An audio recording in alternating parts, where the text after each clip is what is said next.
Materi kali ini kita akan membahas tentang asuhan keperawatan pada gangguan fungsi muskuloskeletal. Kasus yang pertama yang kita bahas adalah fraktur.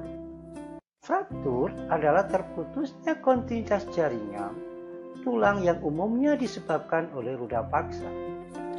Nah, fraktur ini juga bisa diartikan sebagai rusaknya kontinuitas tulang yang disebabkan tekanan eksternal yang datang lebih besar dari yang dapat diserap oleh tulang. Nah, bagaimana proses terjadinya masalah keperawatan pada kasus fraktur? Tentu fraktur ini disebabkan oleh trauma. Bisa menyebabkan perubahan status kesehatan, bisa cedera sel, bisa diskontinuitas fragmen tulang, bisa terjadi luka terbuka, bisa terjadi reaksi radang. Nah, ketika fraktur terjadi perubahan status kesehatan akan mempengaruhi kurangnya informasi sehingga menimbulkan kurangnya pengetahuan. Sedangkan ketika telah terjadi fraktur akan terjadi cedera sel, maka terjadilah granulasi sel emas atau mungkin juga ada terapi restriktif. Kalau ada dilakukan terapi restriktif tentu mengalami gangguan mobilitas fisik. Jika terjadi granulasi sel emas, maka terjadilah pelepasan mediator kimia. Kemudian akan terjadi nociceptor akan mempengaruhi menyebabkan di medula spinalis, tentu pada korteks cerebri, dan tentu bisa menyebabkan nyeri. Jika terjadi diskontinitas fragmen tulang, terjadi lepasnya lipid pada sumsum tulang, kemudian terabsorpsi masuk ke aliran darah, terjadi emboli, maka bisa saja terjadi oklusi arteri paru, kemudian nekrosis jaringan pada paru, luasnya permukaan paru menurun, bisa saja menurunkan laju difusi, akhirnya bisa menyebabkan gangguan pertukaran gas. Jika terjadi luka terbuka, terjadilah gangguan integritas kulit. Atau mungkin sebagai masuknya kuman akan terjadi risiko infeksi. Jika terjadi reaksi radang, timbul edema, menekan pada jaringan vaskuler, terjadilah penurunan aliran darah, maka risiko disfungsi neurovaskuler.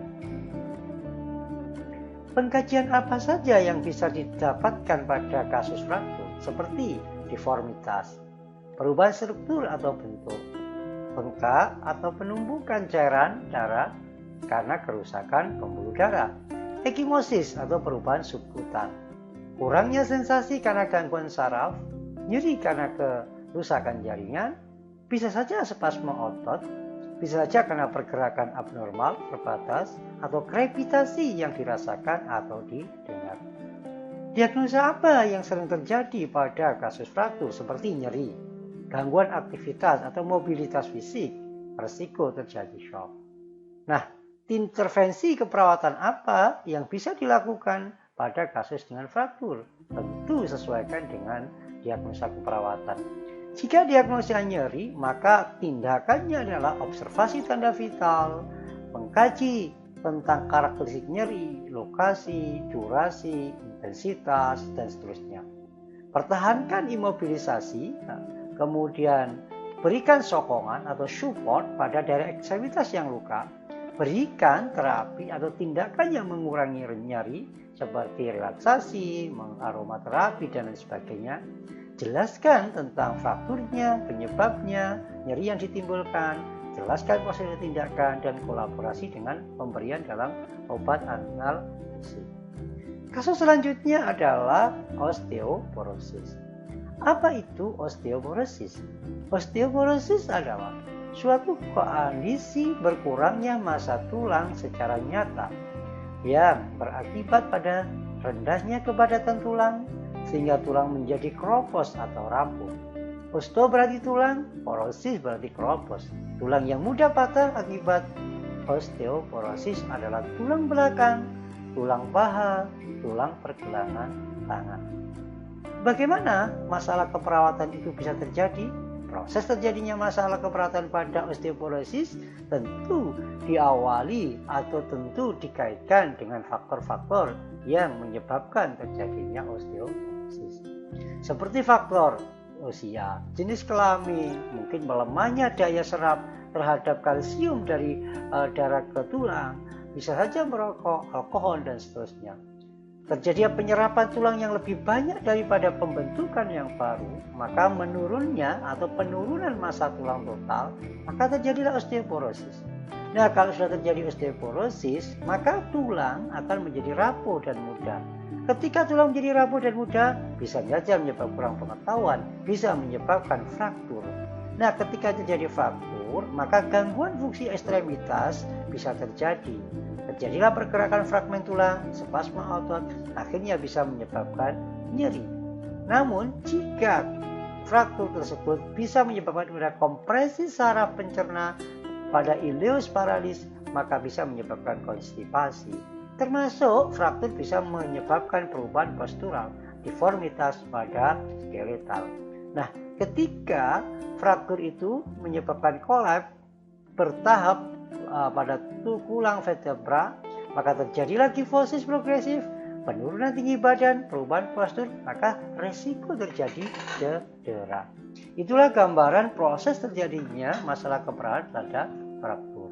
Nah, kalau pengkajian apa saja yang bisa diterima atau bisa didapatkan pada kasus fraktur, seperti nyeri dengan adanya fraktur yang nyata.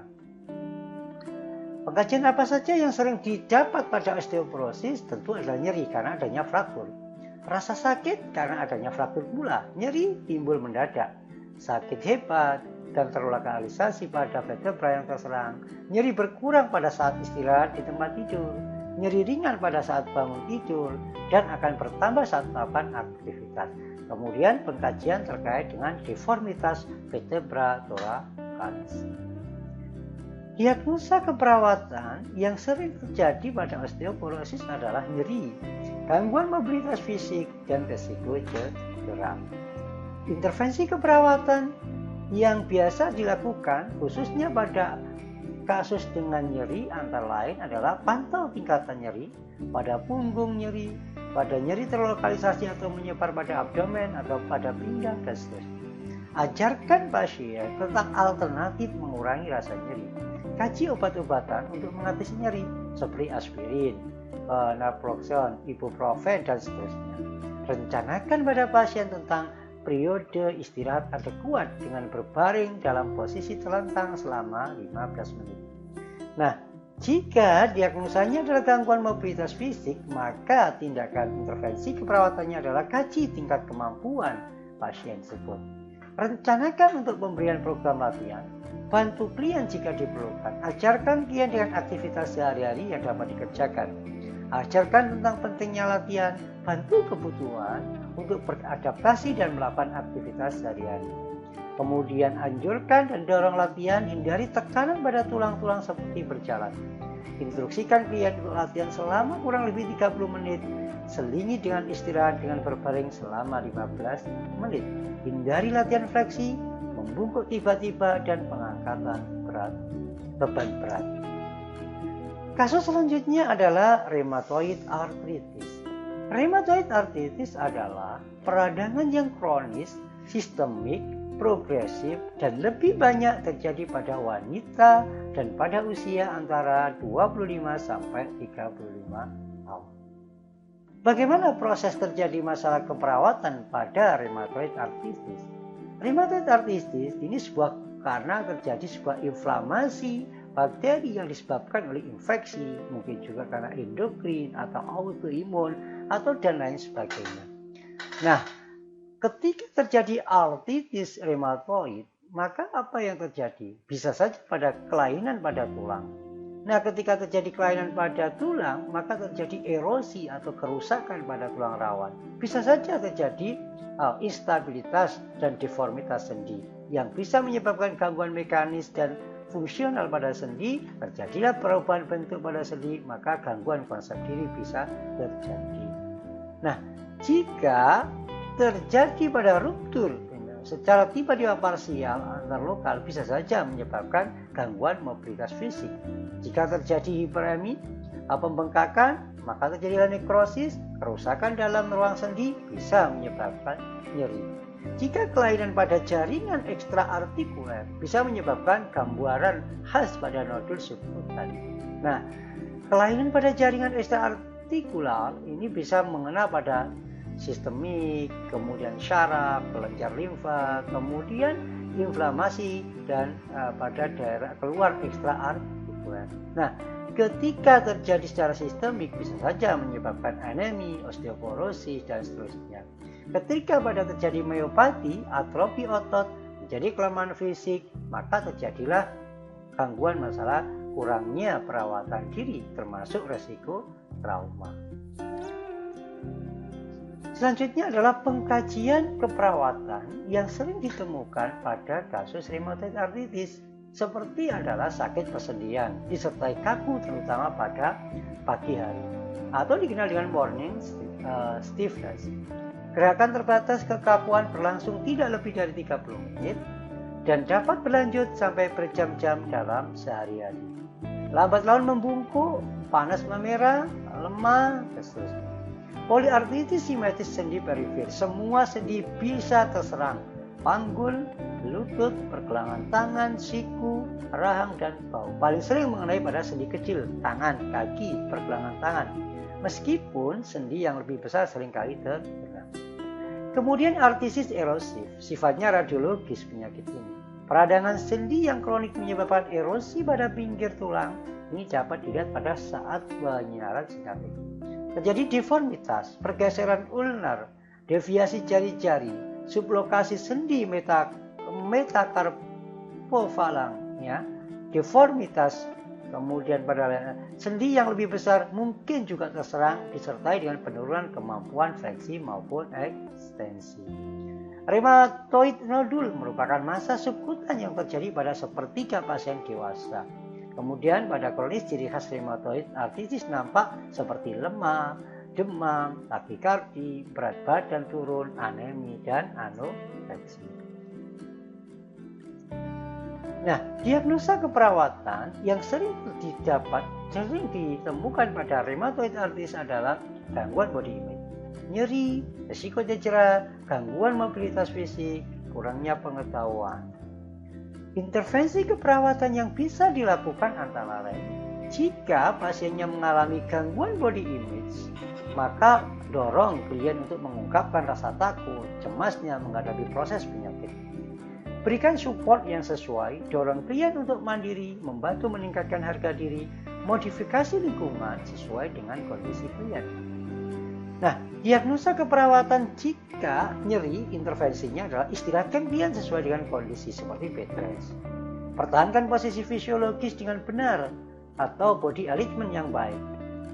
Bila direncanakan, klien dapat menggunakan spin atau brace. Ini dapat mencegah deformitas lebih lanjut. Hindari gerakan yang cepat tiba-tiba karena dapat menimbulkan dislokasi dan stres pada sendi. Lakukan perawatan hati-hati khususnya pada anggota tubuh karena gerakan yang kasar semakin akan menimbulkan nyeri. Gunakan terapi panas misalnya kompres hangat dan seterusnya. Lakukan perawatan kulit dan masase perlahan. Berikan obat-obat sesuai dengan kolaborasi dokter seperti analgesik, antibiotik, dan antiinflamasi. Demikian materi kali ini, sampai ketemu dengan materi berikut.